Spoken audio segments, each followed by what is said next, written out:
guys, welcome to the Radiate Your Faith podcast. My name is Maddie Walko, and I'm a college softball player from the great state of Texas. And I'm so excited that you are tuning into the Radiate Your Faith podcast, where I hope you are encouraged to let the light of Christ shine through you in a way that allows people to see God through the way that you walk with Him.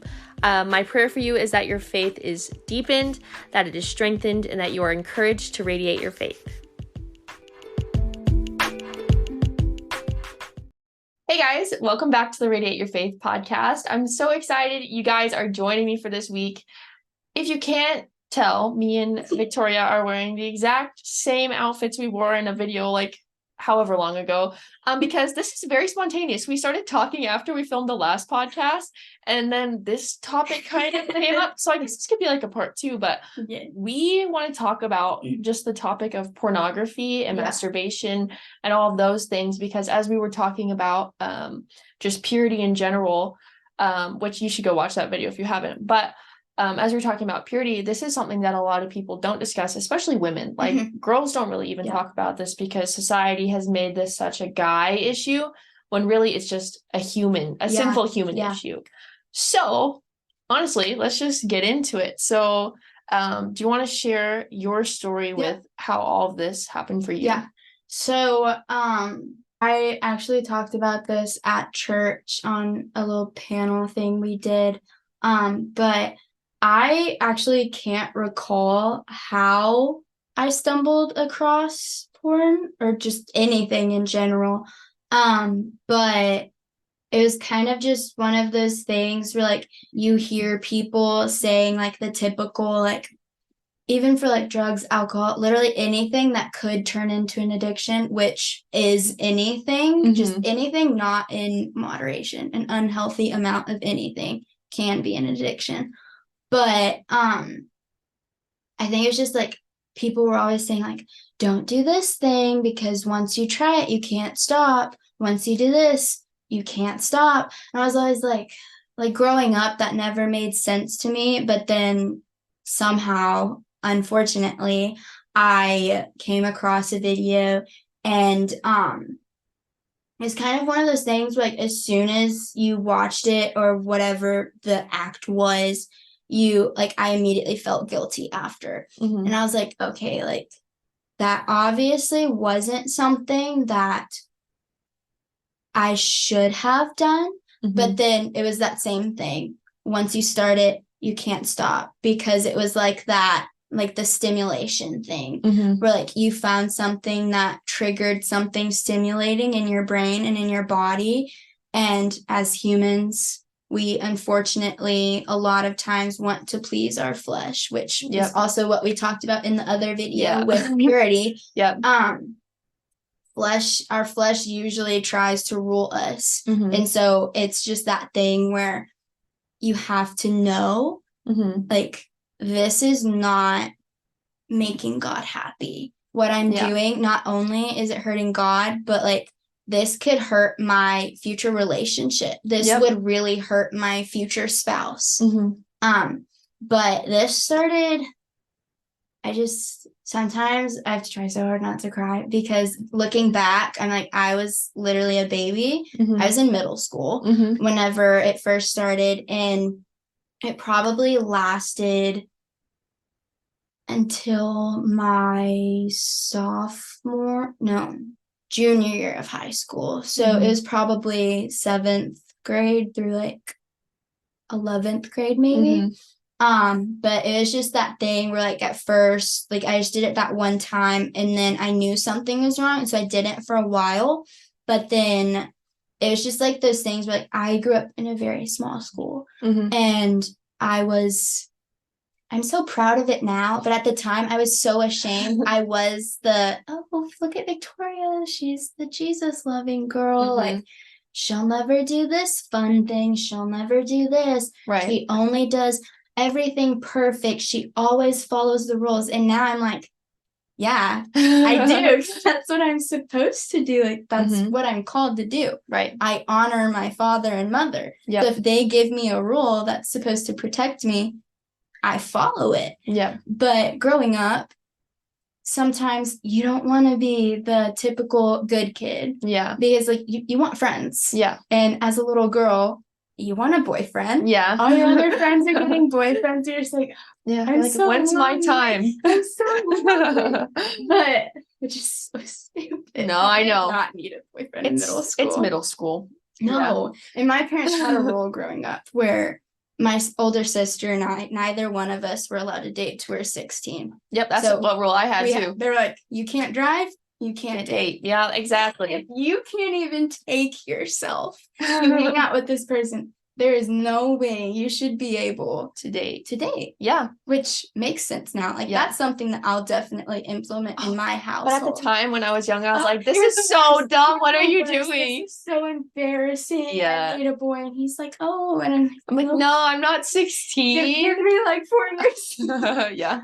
But it's just like that thing where like being the goody two shoes Christian girl was like so ashaming at that, or like I felt so much shame. Like you felt so outcast. And like I was almost like embarrassed that I was known as like the goody girl. So like if I'd get made fun of at school one day for doing something right, then I would go home and watch something, which is just that's so interesting, so contradictory. Yeah, because like I didn't feel love from peers, and so then I would go watch something, which also just like breaks my heart because that is not love. That is so far from love. Yep. And it's just like we also said, like there's a difference between love and lust. Yep. That's lust. Yeah. It's extreme lust and just like acting out on everything in the flesh.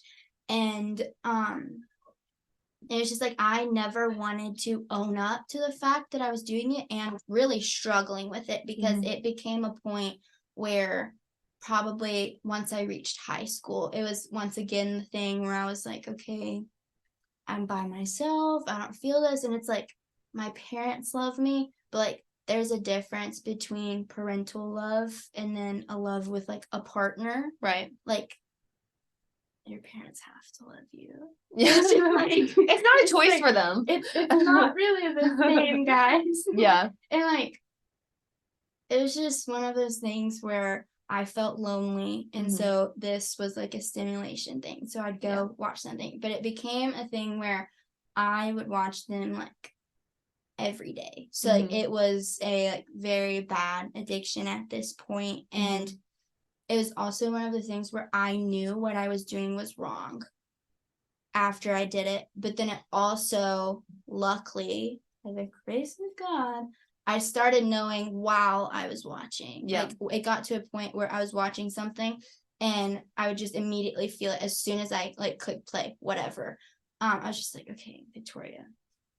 Yeah. This feels wrong. Yep. And it wasn't after the fact anymore. Like Jesus was really like, okay, Victoria, we gotta get this under control. You can't do this yourself. You obviously can't physically stop yourself. So I'm just going to nag in your brain every possible way I can for you'll finally be like, okay, I need to stop. And so I finally did, but it was also because this was, I can't remember if it was my junior or senior year, but we had a new youth pastor at the time, and I hadn't been going to youth at my church for a while. I was visiting a different youth with one of my friends because I was very sad that the old youth pastors left, and bitterness was just like, okay, I'm not going to go anymore because my favorite pastors aren't there. But the new pastor came. Wonderful guy. We're like best friends now. But he asked me if instead of going to church camp that summer with the kids as a camper, if I'd go as a leader. And like I would stay in the room with the girls, obviously, just be a mom to them, make sure they go to bed on time, make sure they wake up, brush their teeth, whatever. And so it just like hit me, like so much conviction hit me where I was like, I'm about to be in a room with 3, and they were the same age as me when I started watching stuff. They were around 12, 13 years old. So I was like, okay, I'm going to be in a room with 3 12-year-old girls. how am I going to steward them to Christ and show them what is godly if I can't even stop myself from doing this one thing? If I'm so dead set on pleasing myself and stimulating myself, if one of these girls comes up to me and she admits that she's been watching something, I can't necessarily give her advice. I can't tell her how to stop because I don't know how. And it's just one of those things where I think God saw that I wanted a change and I was longing for a change. I just didn't know how to do it myself. Right. And so I just immediately, like that day, went home, of course, as usual, crying like an absolute blubber baby. I'm sobbing in my room. It's probably like a movie scene. I'm crying so much. And it was just, this is probably a weird way to put it, but it makes sense to me. It was just like a really beautiful moment to me because it was just like, it was immediate. Yeah. It wasn't like I never longed for it again. Like once that day happened and the youth pastor asked me to be a leader, I was like, okay, I can't be a leader if I'm doing this. Right. I can't lead these little girls or the boys or the people closer to my age because I was a senior in high school. There were seniors going as campers. So there were people my age that I'm supposed to be leading. Right. And I can't do that if I'm so far in a hole of myself. And so like I finally stopped. But then there was also just like the harder thing with, I guess, the temptation of wanting to was obviously there was also masturbation with that whole ordeal. Like that was obviously something that I guess pleasured me, like aside from watching porn. And so that one was definitely a lot harder. And so that didn't, I guess, immediately stop. It was definitely something where it's a physical act. Yeah. It's not just like I can have my phone away from me, to where like if I ever longed for it, I would literally have to physically get up, walk all the way over there, look something up, click on it, click play, watch the whole thing. With that, it's just your body. It's your hands. Yep. Like it's a lot harder to stop, I guess. Yep. And so that was definitely something that I struggled with a lot more. And I probably didn't stop till last August. And like I obviously, Cody and I have been dating for nearly 2 years in January. So like we were dating and this was still a thing because I just couldn't stop myself. Because it was a thing where I had to ask people, I had to get over my pride, and I was also a worship leader. And I went home, did this, whatever. So it was just one of those things where I went up to Keenan and Beth, the pastors at Celebration, and I just told them everything. I was like, yeah, I dealt with this in middle school and high school. I had a really bad porn addiction and I got over it, but I'm still going through this and it's like hurting me at this point. Because I have a partner who at the time we hadn't told each other we loved each other, but I did. I was just like, I have somebody who I love, but I'm going home and doing this. And I was like, that's not okay for that partner. That's not glorifying Jesus, more importantly. I'm not respecting the person I'm with, but also I'm not glorifying Jesus. And that's what I'm called to do. And so I also had just like a really unfortunate experience with my parents when I owned up to all of this. And I think that's why I went to Keenan and Beth afterwards, because I told them after I told my parents, and my parents were kind of just like, okay, well, you're not gonna find anybody because they're gonna know that you did this, and that will ruin any relationship you have. And so I was terrified. That left a lot of hurt. I was terrified to tell Cody because like my dad told me that part. So coming from a man who I really have looked up to my whole life, like a father is supposed to show his daughter what they should want in a partner. Biblically. And so it was so much. But then one day Cody and I just sat in his truck. I think it was literally the day he moved back from the summer last year. And we just sat in the truck, and I told him previously that day, I was like, hey, like later on, I have something I want to talk about. Like, it's nothing bad, because I had this really bad habit of saying, hey, can we talk later? Oh, and that's like the red flag. It's like, oh crap. He always He's thought like, I was she's gonna break up with me. Oh my god. He always thought I was breaking up with him. And so I went ahead and told him, I was like, I'm not breaking up with you. I just have something that I just really want to talk to you about. It's literally just about me. Yeah. It's on my heart, and I need to talk about it. And so I owned up to all of my stuff, and then he talked about different things that he used to struggle with, which some of the stuff, it wasn't even the same thing. It was just, I had a moment where I was putting my guard down, and I was telling him, hey, I really used to struggle with this. I don't anymore, but I do think you deserve to know that this used to be in my past. Also, because this could also be a thing where if I know that's a godly person, I could potentially go to him and be like, hey, I'm kind of struggling. I haven't done this again, but if I ever tell you I'm struggling with something, I need you to tell me. No. Yeah. Like accountability. Yeah. Which obviously I have female friends who were my accountability partners, because I personally don't think you should have an accountability partner of the opposite gender. Yeah.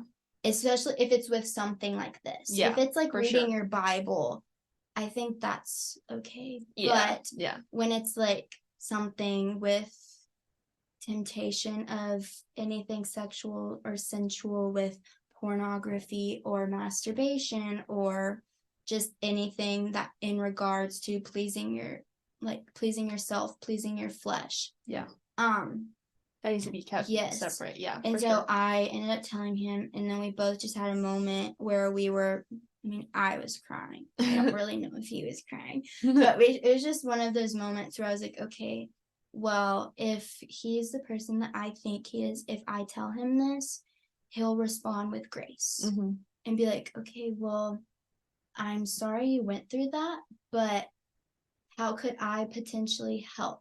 Yeah. To where I won't ever do something that would tempt you, or I won't ever say something that would accidentally make you feel bad for something that you've done in your past. Right. Because we had dealt with different things.